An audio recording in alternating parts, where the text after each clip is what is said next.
को दिखाया जाता है जिसकी नाला से शादी होने के बाद एक छोटी बेटी कियारा भी थी। सिम्बा की वाइफ नाला जब एक दिन शिकार के लिए जाती है तो अपना रास्ता भटक जाती है। उसे घर का रास्ता नहीं आता था। वो एक गाय के नीचे बैठ के इस उम्मीद में कि एक दिन सिम्बा उसे जरूर लेने आएगा।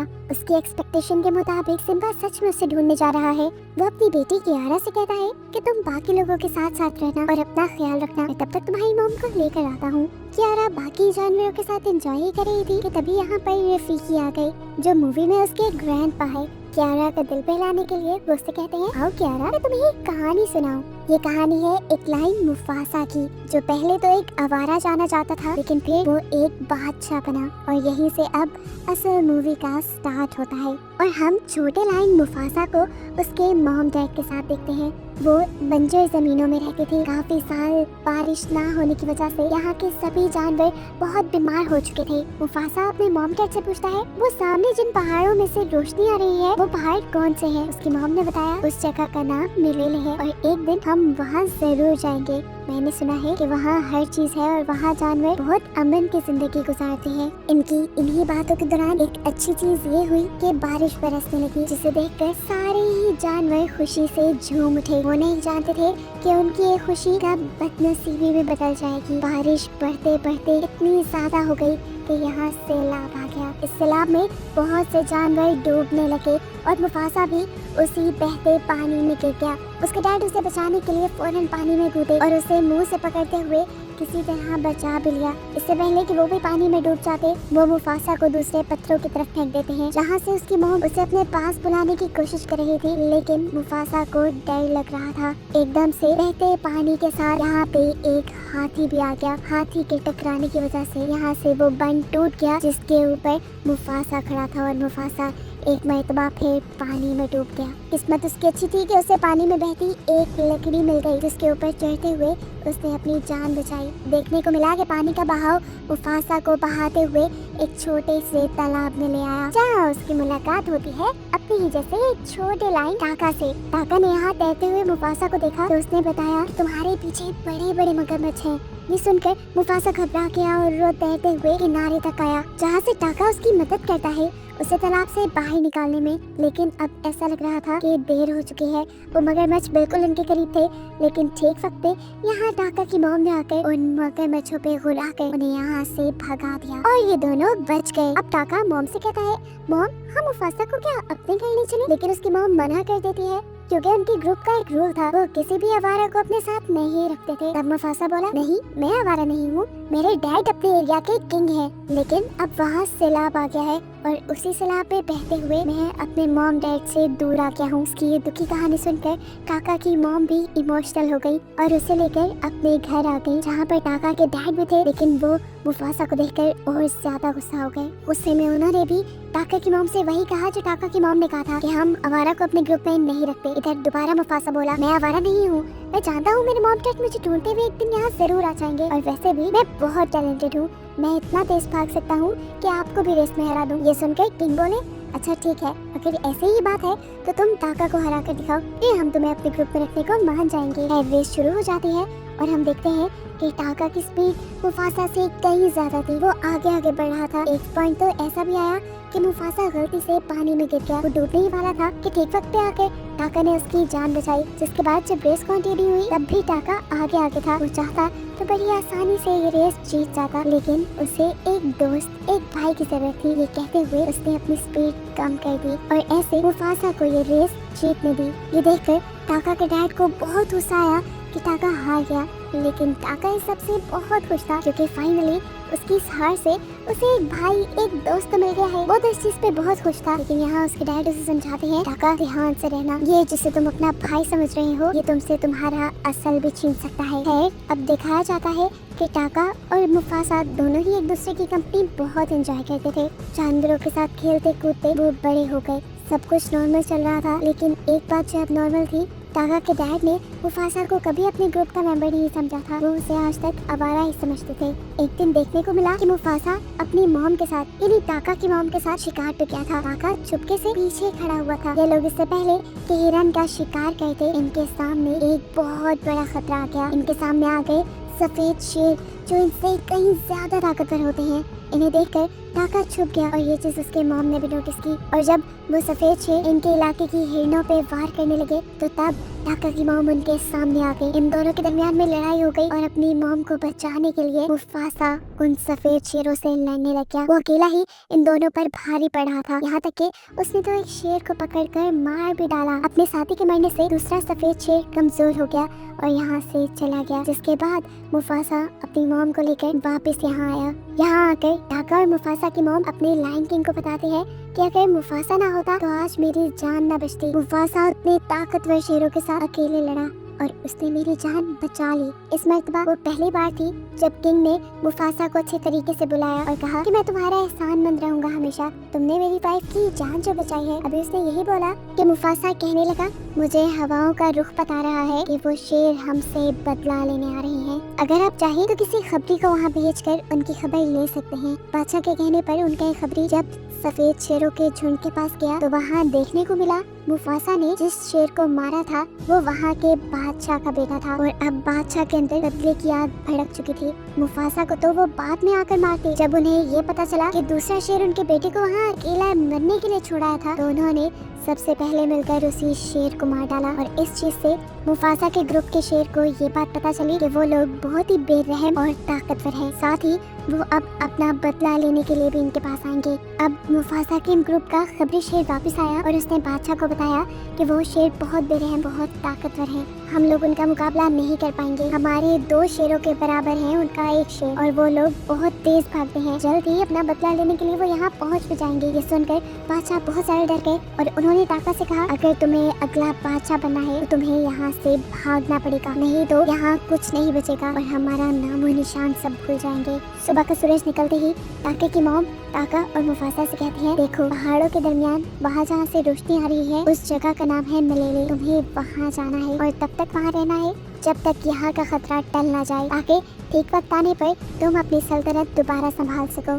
टाका और मुफासा तो यहाँ से निकल गए, लेकिन इतने में ही पीछे उन सफेद शेरों का पूरा झुंड भी आ गया और उनके बादशाह ने आकर टाका के डैड से पूछा, बताओ कौन है जिसने मेरे बेटे को मारा था। टाका के डैड ने ऐसी एक्टिंग की कि जैसे वो तो जानते ही ना हो कि क्या हुआ है। इस चीज ने सफेद शेरों के बादशाह को गुस्सा दिलवा दिया। यही उसके बाकी शेर जो यहाँ की तलाशी ले रहे थे उसे पता चल गया कि 2 शेर यहाँ से भागे भी हैं। वो उनका पीछा करने लगे। उनकी स्पीड इतनी तेज थी कि जल्द ही वो टाका और मुफासा के करीब पहुँच गए। उन्हें करीब देखते हुए मुफासा ने टाका से बोला, टाका हमें यहाँ रुक कर लड़ना चाहिए, भागना बहादुरी नहीं है। लेकिन वो ज्यादा थे और मुफासा और टाका 2, इसीलिए टाका ने कहा कि हमें भाग जाना चाहिए। इनकी इन्हीं बातों के दौरान वो सफेद शेर बिल्कुल इनके पास भी आ गए और इनसे आके उन्होंने सवाल किया, बताओ किसने मारा था हमारे नवाब को। उन्हें देखते ही मुफासा ने बिना डरे उन्हें कहा, मैं था जिसने मारा। लेकिन उन्होंने मुफासा की बात पे यकीन नहीं किया क्योंकि वो टाका को सूंघ चुके थे। टाका के खून से बादशाह के खून की स्मेल आ रही थी और उन्हें लगा कि टाका ने ही जरूर उनके नवाब को मारा होगा। हालांकि मुफासा कहता भी रहा कि नहीं, टाका को छोड़ दो, सब गलती मेरी है।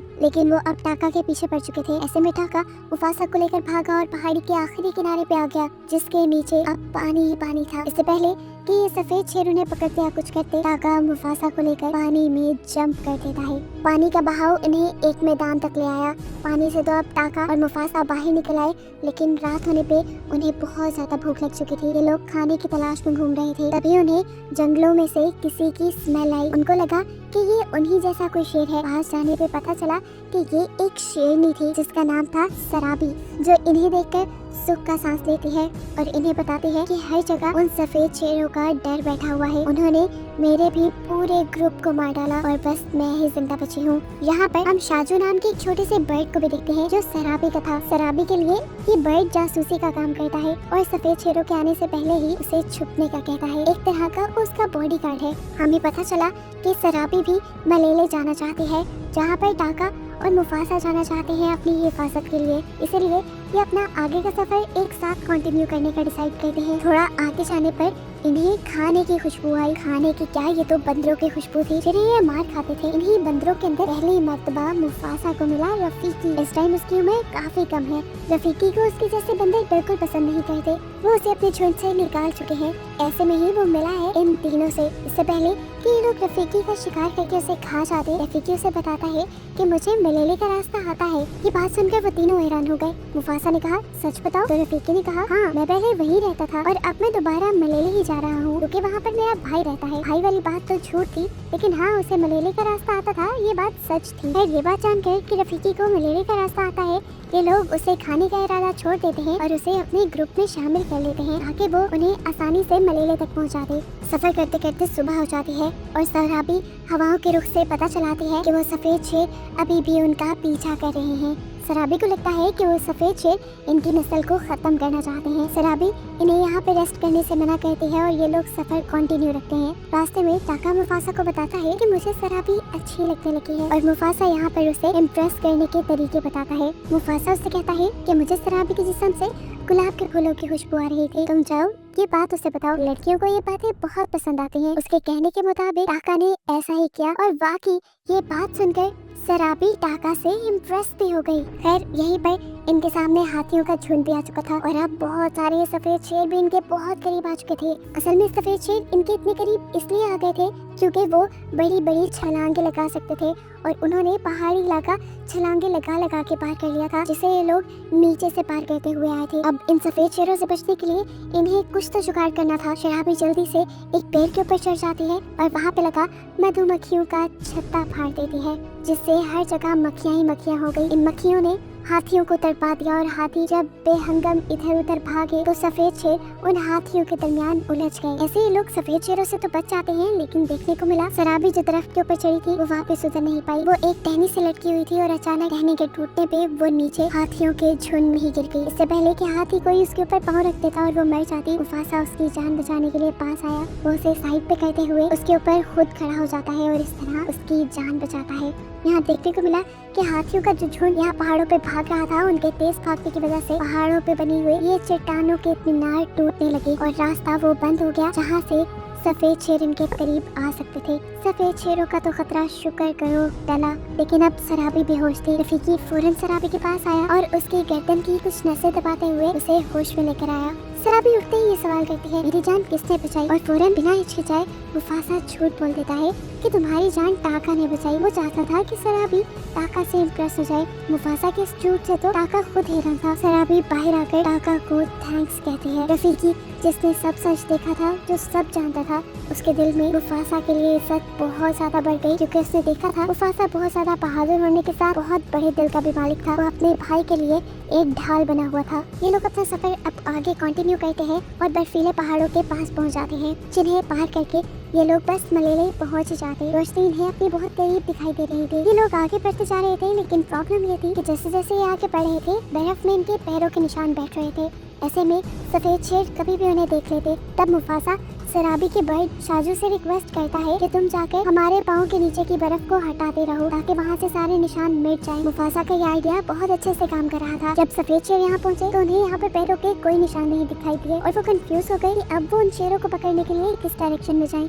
मुफासा की इस आइडिया से तो सराबी भी इम्प्रेस हो गई थी। इसके अलावा भी मुफासा यहाँ पे कई ऐसे फैसले लेता है और ऐसे बहादुरी के काम करता है जिससे सराबी को ये बात पता चल जाती है कि मुफासा ही वो था जिसने अपनी जान पे खेलकर सराबी की जान बचाई थी। उसकी ज़हीन बातों से अब सराबी ने ये भी अंदाजा लगा लिया था कि उसकी जिस्म से आती फूलों की खुशबू को टाका ने नहीं बल्कि मुफासा ने महसूस किया था। इसलिए अब वो मुफासा की तरफ अट्रैक्ट होने लगी और ये चीज महसूस करते हुए मुफासा उसे ये यकीन दिलाने की कोशिश करता रहा कि नहीं, ये सब काम करने वाला कोई और नहीं बल्कि टाका था। उनकी ये बहस चलती रही। सराबी चाहती थी कि मुफासा कन्फेस करे सारे काम उसने किए हैं। उनको ऐसे करीब देखकर टाका जेलस होने लगा और टाका को लगा कि मुफासा उसके साथ गद्दारी कर रहा है। उसे अब अपने डैड की वो बात याद आने लगी जब उन्होंने कहा था कि एक दिन आएगा जब ये मुफासा तुम्हारा सब कुछ ले उड़ेगा। अपने गुस्से में टाका को और कुछ नहीं सोचता, उल्टा वो अब सफेद शेरों के पास चला जाता है और वहाँ जाकर उससे कहता है, तुम जानते हो वो कौन था जिसने तुम्हारे बेटे को मारा? वो मैं नहीं, वो मुफासा ही था।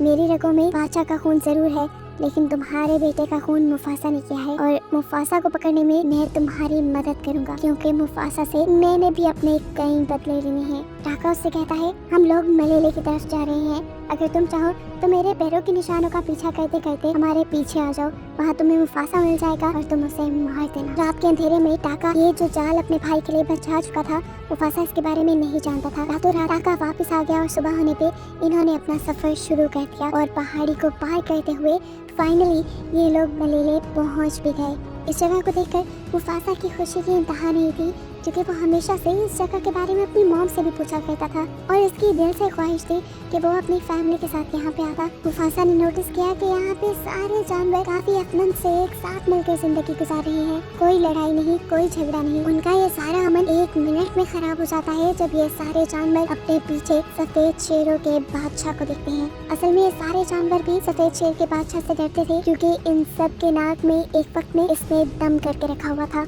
मुफासा हैरान परेशान था कि आखिर सफेद शेर उसके पीछे आए कैसे। वो तो अपने निशान मिटाते चले गए थे। वो इस बात से बिल्कुल अनजान था कि इस सब के पीछे उसका अपना भाई टाका ही है। यहाँ ये अब शेर बिना वक्त ज़ाया किए मुफासा के ऊपर हमला कर देता है। वो मुफासा से लड़ ही रहा था कि मुफासा ने पहली मर्तबा तो उसे धक्का देके दूर कर दिया और तब उसके सामने आया टाका और उसे सच्चाई बताई कि ये सब टाका का किया धरा है।